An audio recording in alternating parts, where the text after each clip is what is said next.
So Abby mentioned a few people in attendance at Bohemian Grove.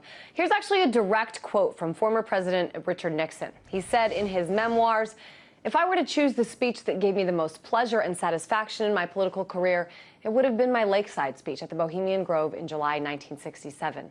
Because this speech traditionally was off the record, it received no publicity at the time. But in many ways, important ways, it marked the first milestone on my presidency." And, you know, sentiments like this make people wonder how many other milestones have been marked at the Grove and why, after so long, so little has been leaked about what goes on. Joining me now to talk more about this is RT correspondent Abby Martin. And Abby, I know you spent most of this weekend in Monterrey, right outside the gates of the Grove. What was it like?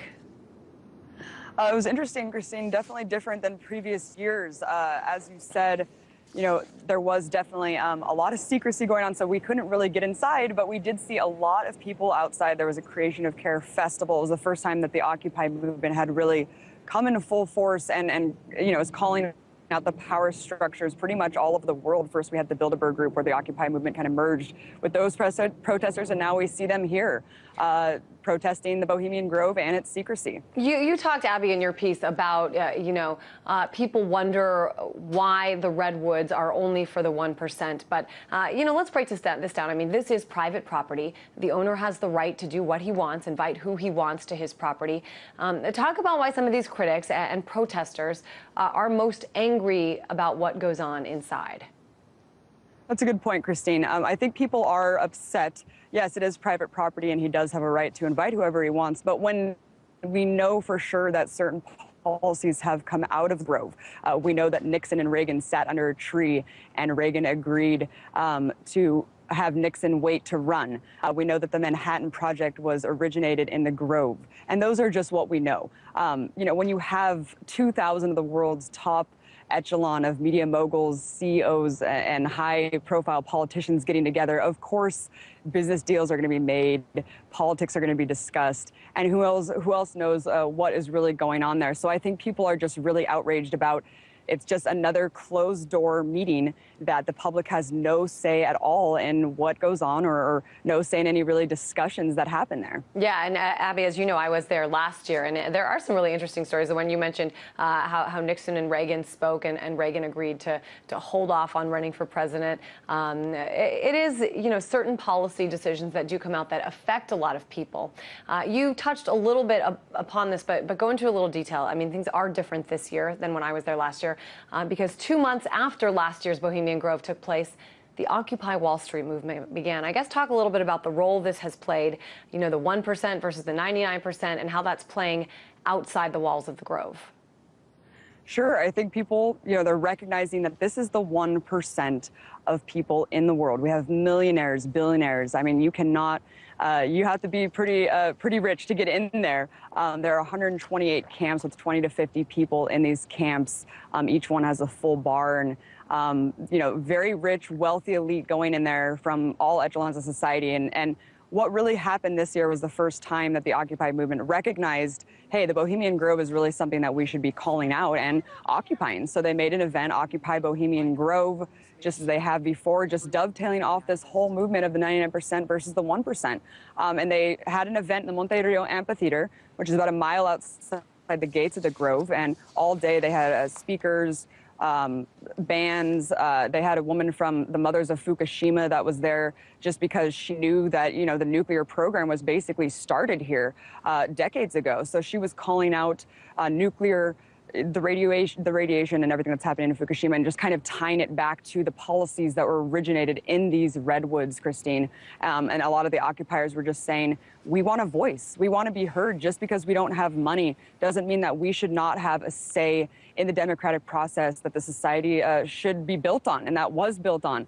And then you had a big march from everyone that was there at this Creation of Care festival, which of course was to counteract the cremation of care ritual that these people do in the Bohemian, which is very interesting. It's 50 people in monk robes walking around, and they cremate a coffin effigy to a giant 40-foot owl named Molech.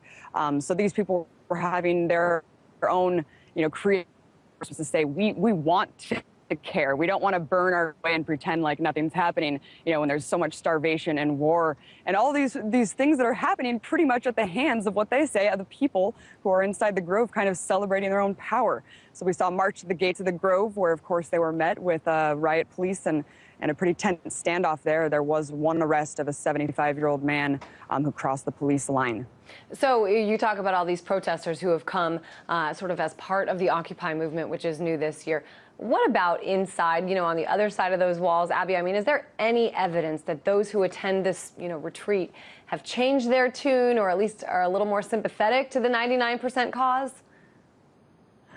I don't know, Christina. I haven't talked to anyone except, of course, Peter Phillips, the professor and former director of Project Censored, who did attend 3 days, did his dissertation on the Grove, where he did see business deals being made firsthand. He did see a lot of business discussion and policy discussion. But of course, after he did that, they did close it off to journalists and everyone who is invited, who is a media mogul, like you said in your intro, is kind of sworn to secrecy about what happens there. But, as far as them changing their tune, I think it's just that power structure that people are battling in the world right now, which is that whole 99% versus 1%. Yeah, I remember their voices heard.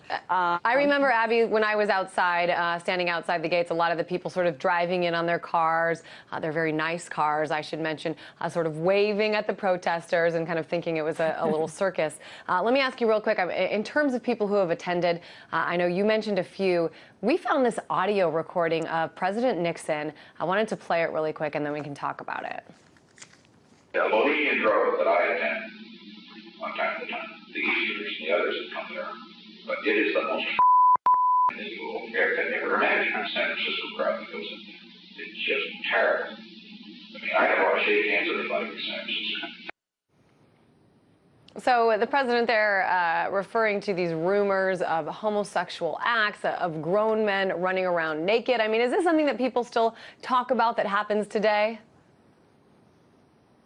Well, absolutely. I mean, of course, there are many rumors with an event with so little coverage, Christine. Of course, a lot of wild speculation is going to come out of it. But there has been confirmed that, there is a gay camp there.